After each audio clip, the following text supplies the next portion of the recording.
Israel का दावा, हमले में अली खामेनेई के करीबी को भी मारा। अली लारिजानी को मारने का इजराइल ने किया दावा।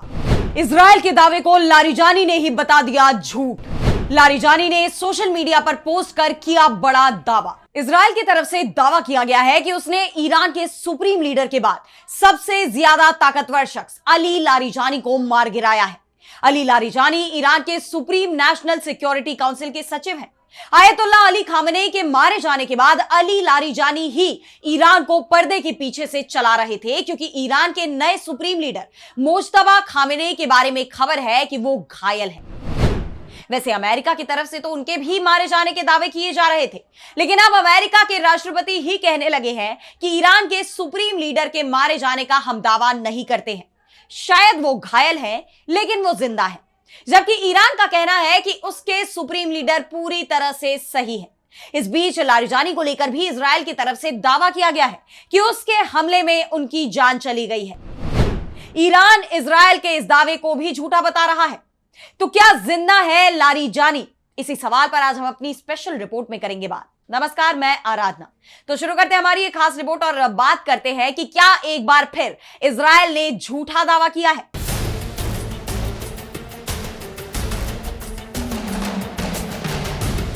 और सबसे पहले हम आपको इजराइल के दावे के बारे में बताएंगे कि आखिर इजराइल कह क्या रहा है।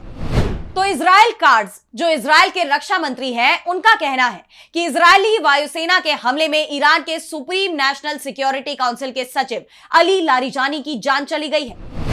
इजराइल की सेना ने तो यहां तक दावा कर दिया है कि उसने बासीज पैरामिलिट्री मिलिशिया के चीफ गुलाम रेजा सुलेमानी और उनके डेप्यूटी सैयद कारिशी को भी मार दिया है। और यही नहीं, इजरायली सेना ने ईरानी IRGC के वायुसेना के चीफ को भी मारने का दावा कर दिया है। इजराइल के सबसे बड़े अखबार यरूशलेम पोस्ट ने रक्षा मंत्री के हवाले से खबर छाप दी है कि लारिजानी अब इस दुनिया में नहीं रहे। इजरायली सेना ने भी इस दावे पर मुहर लगा दी। कहा है कि हमने अली लारिजानी को निशाना बनाया है और अब वो इस दुनिया में नहीं है।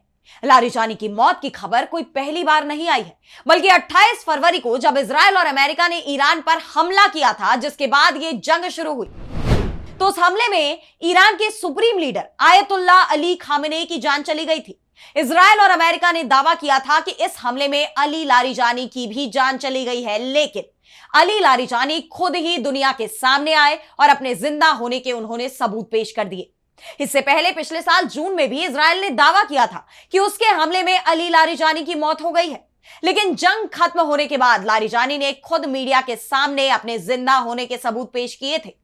और अब एक बार फिर उनकी मौत के दावे इजराइल की तरफ से किए जा रहे हैं। ऐसे में अब सवाल यह उठ रहे हैं कि क्या इजराइल इस बार सच बोल रहा है, या फिर लारिजानी के ठिकाने तक पहुंचने के लिए वो इस तरह की खबरें फैला रहा है। लेकिन लारिजानी को लेकर इजराइल इस तरह के दावे क्यों कर रहा है, इसके लिए जरूरी है यह जानना कि आखिर लारिजानी है कौन। तो अली लारिजानी ईरान के सुप्रीम नेशनल सिक्योरिटी काउंसिल के सचिव हैं।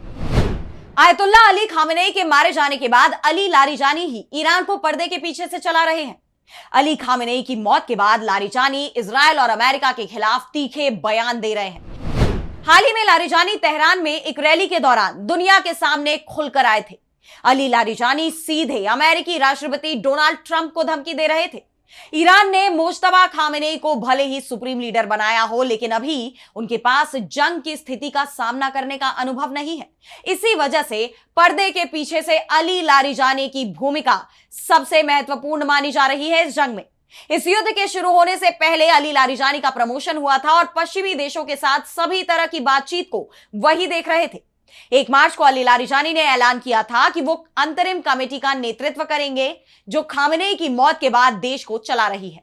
अली लारिजानी अपने बयानों से ये दिखाने की कोशिश कर रहे थे कि ईरान जीत रहा है।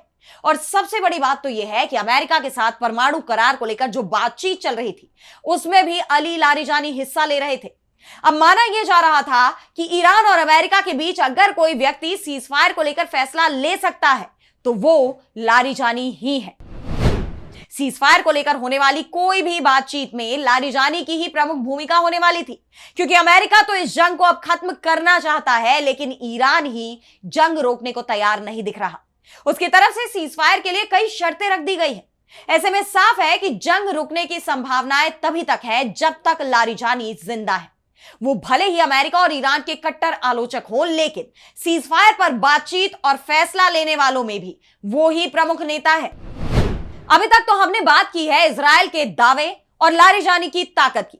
अब हम आगे बात करते हैं कि आखिर ईरान ये क्यों कह रहा है कि लारिजानी पर इजराइल झूठ बोल रहा है कि उसके हमले में लारिजानी की जान चली गई है। दरअसल इजराइल के दावे के कुछ ही देर बाद लारिजानी के एक्स हैंडल पर एक पोस्ट सामने आया है, जिसमें उन्होंने हिंद महासागर में मारे गए ईरानी नौसेना के जवानों को श्रद्धांजलि दी। लारिजानी ने पोस्ट किया कि ईरानी राष्ट्र के दिलों में रहेगी। ये शहादतें आने वाले कई सालों तक सशस्त्र बलों के ढांचे में इस्लामिक गणराज्य की सेना की नींव को और भी मजबूत करेंगी। मैं सर्वशक्तिमान ईश्वर से इन प्रिय शहीदों के उच्च दर्जे यानी जन्नत में जगह के लिए प्रार्थना करता हूं।